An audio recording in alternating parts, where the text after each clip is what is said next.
Hey, I just wanted to give a quick tutorial on how to get the most out of the Crop It Like It's Hot backdrops, rugs, and display box. So this will be a quick tutorial just to show you all the different features of it. I use these all the time for my preview photos and it really helps out. It would be great for content creators, story builders, even like if you're building like the cookie cutter house cutouts, you can use these backdrops for the back. They all come in white, chroma green, and chroma blue, so it's really easy to separate out the object for preview pictures or even use it for videos. So let's take a look at the objects and I'll show you everything that they can do.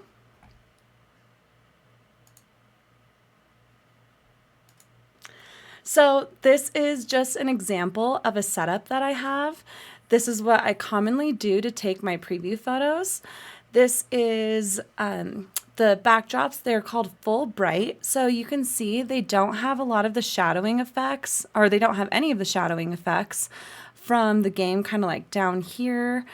And they do still show the drop shadows, which is really nice for preview pictures. Now I have this in a bunch of different options. So in the game, to find them, just choose green screen and it'll come up with all of your options. So I have 4 backdrops. We have short wall, medium wall, and tall wall.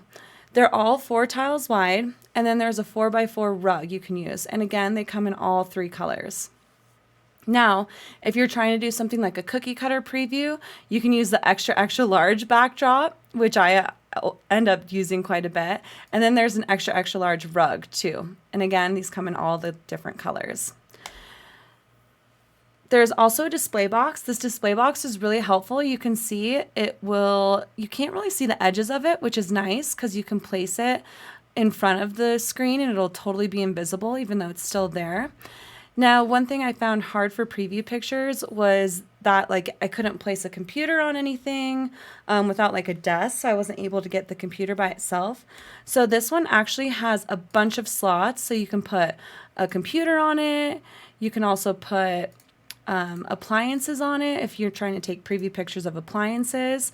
So it's kind of like a seamless way to place them in game because otherwise it turns red. So it gives you a place to kind of put these specific items.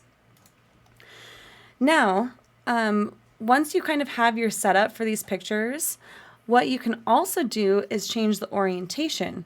So on every one of these objects, you can click on them and you have this option to focus the camera. You can focus the camera on the object itself or the lot. The nice thing is when you focus on the object itself, it gives you a straight up view. Now, you can't really see how it looks here, but once you have this view, what you can do is I'm going to click the back button. And what's nice is you can see this is a totally parallel ground. So it's giving you a straight on view of the object. If it's centered, the view is always going to be centered on whatever green screen it is. So if you center the object on there, you'll get a straight on view. What's cool is then from here on out, you can do Control-6 to kind of save your spot and then do other manipulations with it. So going into live mode, you can even, or hitting tab, then you can hit Q to go down, E to go up, but it's still, you can see the floor remains parallel, which is really nice. The second option, which again is available on all of the objects, is to focus the camera on the lot. So I'm going to go ahead and put all of the walls down and you can see I'm on the first level. But when I focus the camera on the lot, what it does is it gives you a straight on view of the lot and it puts up all the walls. And then if you have a roof, it would be shown. I don't have a roof here. I can throw one on real quick just to show you. Oops. We'll just throw this guy on there.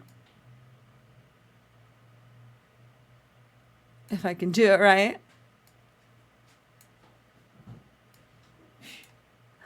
So we have this roof here and I'm going to put walls up. And so you can see we can go down. I can be at any angle, doesn't matter. And if I go here, focus the camera lot, it's going to put everything up and give you that front on view every time, same spot. So again, really the versatility of this is that once you get the initial view that's very parallel on, you can do a lot of manipulations with it. So if I go here, focus the camera, lot, then I'll hit Control-7 to lock that in place.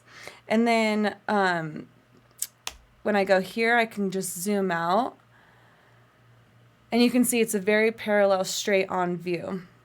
One other cool thing is if you want different angles, like maybe a 45-degree angle, the angle that it's going to view the camera at is dependent on this object. So for example, let's say we wanted to put a statue or something on here that we wanted to take a screenshot of. So let's pumpkin, for example. If I wanted like a 45-degree view of it, you can either shift the box or move the pumpkin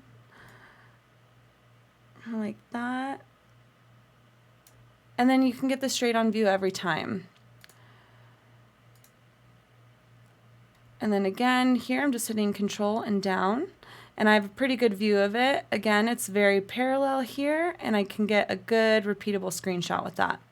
You can also rotate the box, whatever, or green screen, and whatever the front view facing is, you'll get that angle. So here, click on it, focus the camera, full bright display box. So you'll see this is the front. I'll get a side view of it. So I hope that helps. And if you all have any questions, let me know on Discord. Thanks so much.